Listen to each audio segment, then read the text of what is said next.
Coming up on Mornings on the Hill, the last Senate seat decided. Find out who Georgia chose last night.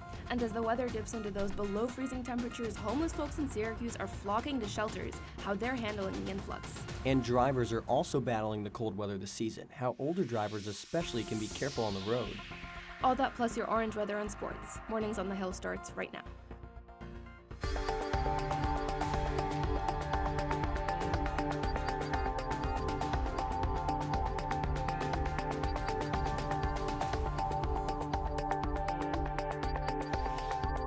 Good morning, I'm Zach Richter. Thanks for joining us on Mornings on the Hill. And I'm Nardine Salib. Let's get to our top story. The results of last night's runoff in Georgia are out, and it's staying blue. Our Elena Lucido joins us live right now to tell us more on the Senate race in Georgia and the historic win. Elena. It is now confirmed that Reverend Raphael Warnock has been reelected as Georgia's state senator. Political analysts say this is not only a monumental win for the state of Georgia, but for the country as a whole. Ladies and gentlemen, at this time, the Warnock for Georgia campaign respectfully asks that you clap your hands, stomp your feet, and give it up for your senator for 6 more years, Senator Reverend Raphael Warnock! Warnock defeated his opponent, Republican Herschel Walker, a candidate supported by former President Donald Trump, in a tight race of 51.1 to 48.9%. This will now bring the Democrats to a 51-seat majority. Warnock will become the first ever black senator to serve a 6-year term. This stunts Donald Trump's attempts to move his way back into the presidential race. As Warnock took the stage to announce his victory, he reminded people that their voice matters. And after a hard-fought campaign,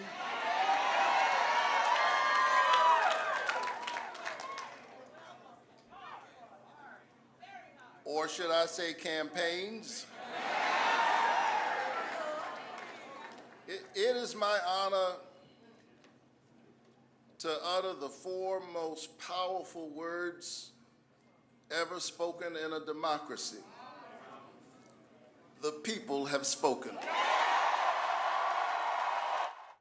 Elena, thank you. And the Board of Education for the Baldwinsville School District is having another special meeting tonight at 6. This comes after the board voted to bring forth penalties against former Superintendent Jason Thompson. Thompson was arrested for a DWI early October after crowd surfing at a high school football game. He has been on paid leave for nearly 2 months. The board did not say whether the meeting is related to Thompson's discipline.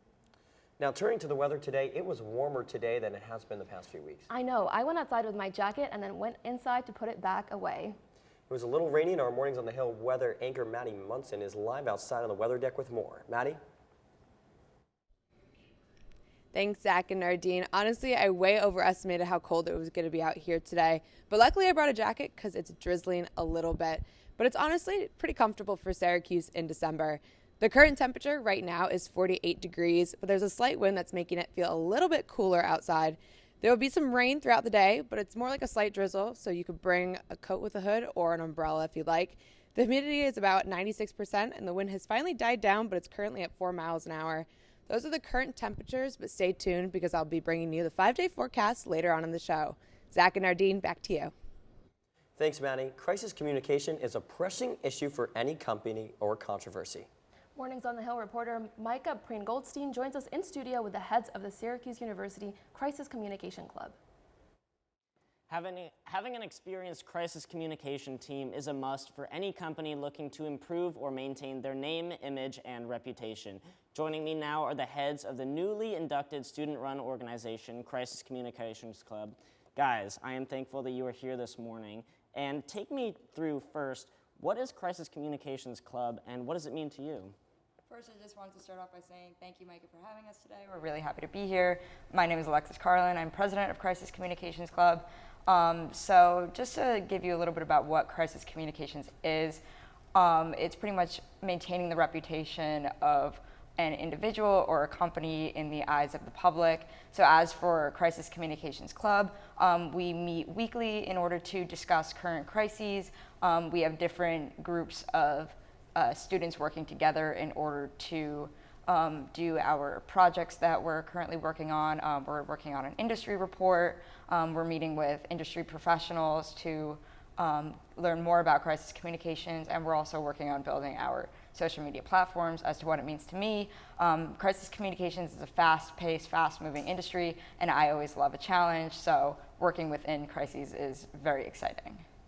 Thank you, Alexis. Now, Mia, let me ask you this. What has been a current crisis that you have been tracking, and give me your main takeaway? So a current crisis that we've been talking a lot about in our club is the Kanye West controversy, and kind of just how brands that he's been collaborating with, such as Balenciaga and Adidas, have pulled out of collaborations with him, and we've just kind of been studying their responses on social media and through press releases.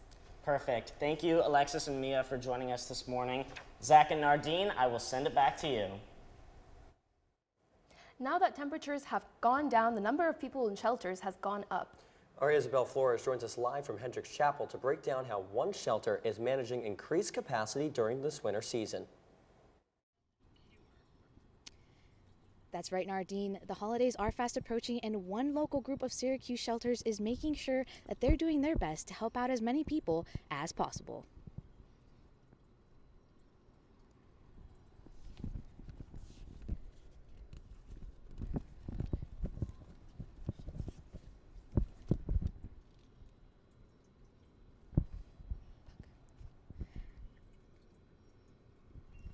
Catholic Charities is making sure that they're trying to get as many people in as they are experiencing a lot of people coming in as capacity is getting higher. The Blue Code is one rule that so we've have to seen abide by after the weather gets down to 32 degrees. They cannot reject anyone that comes in.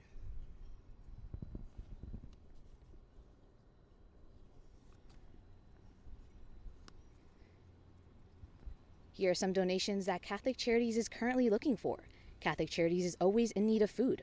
Whether it's non-perishables or not, the shelter is always in need of food products to help make meals for those seeking assistance. Catholic Charities also says that toiletries of all kinds are needed to help with hygiene. And now that the cold weather is upon us, Catholic Charities is also in need of winter gear. Catholic Charities is just one of many shelters here in New York, and you can contact any of your local shelters to see if they need any help or donations if you'd like to give back in the season of this winter. For Mornings on the Hill, I'm Isabel Flores reporting from Hendricks Chapel. Zach and Ardine, back to you. Thanks, Isabel. Coming up on Mornings on the Hill, this week is Older Drive Safety Awareness Week. Find out what you need to know. Plus, the most popular Christmas movie in your state. We'll have more after the break. Welcome back to Mornings on the Hill. Time to check your weather for today. Mornings on the Hill's Maddie Muschin is in studio with a look at your full weather forecast. After I dried off today, it's looking a little bit drizzly out there, but not so bad. If you're looking at the hourly forecast, it's going to start off about 52 and get significantly colder as a cold front moves in and we head into the nighttime. The current weather, honestly, it's pretty warm for December. And if you're looking at around the area, Syracuse right now is at 49, Buffalo at 43, Rochester at 45. Obviously around the lake, you're going to get a little bit colder. As you look at Binghamton, it's about 48 degrees, and Albany is at 55. If you're looking at tomorrow, there's going to be rain still. In the morning, it's going to be 42. Looking into the afternoon, it's going to get a lot colder. So if you have a nice warm rain jacket or something that can keep you a little bit warmer throughout the day and dry, we're going to have some rain heading into tomorrow night as well.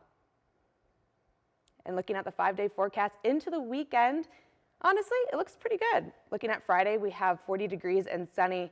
Saturday, as you head into the weekend, Saturday, Sunday, nice weather on Saturday. My parents are coming in this weekend, so it should be nice. On Saturday, we have some rain, and Monday, it should be cloudy, but everyone will probably be inside taking their finals, so we shouldn't have to worry about that. Zach and Nardine, back to you. Thank you, Maddie.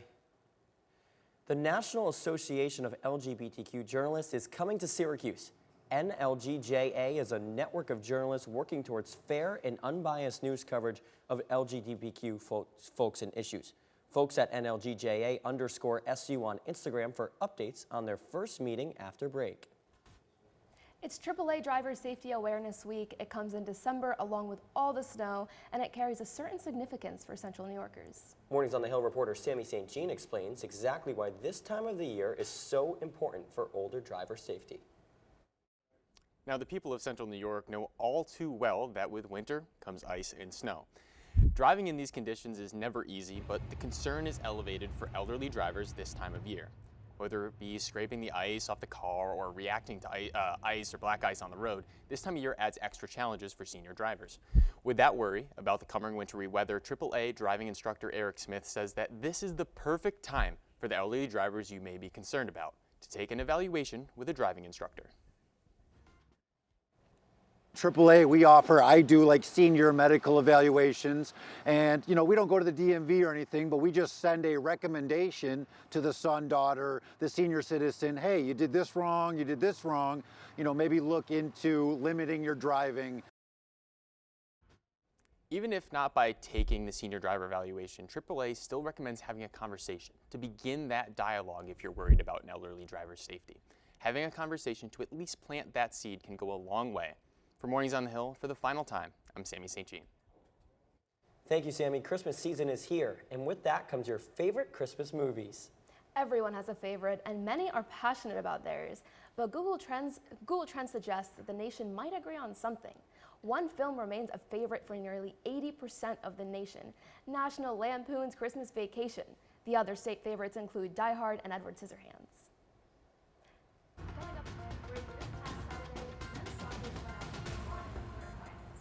Securing them a spot in the semifinals, and bold predictions were announced over the weekend. Stay tuned.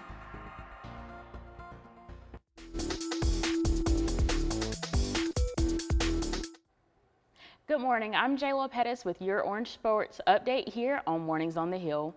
Men's soccer punched their ticket back to Cary, North Carolina after a 2-1 win against Vermont.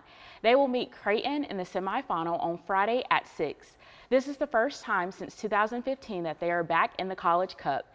History is in the making as the team is one win away from breaking the program's single-season wins record.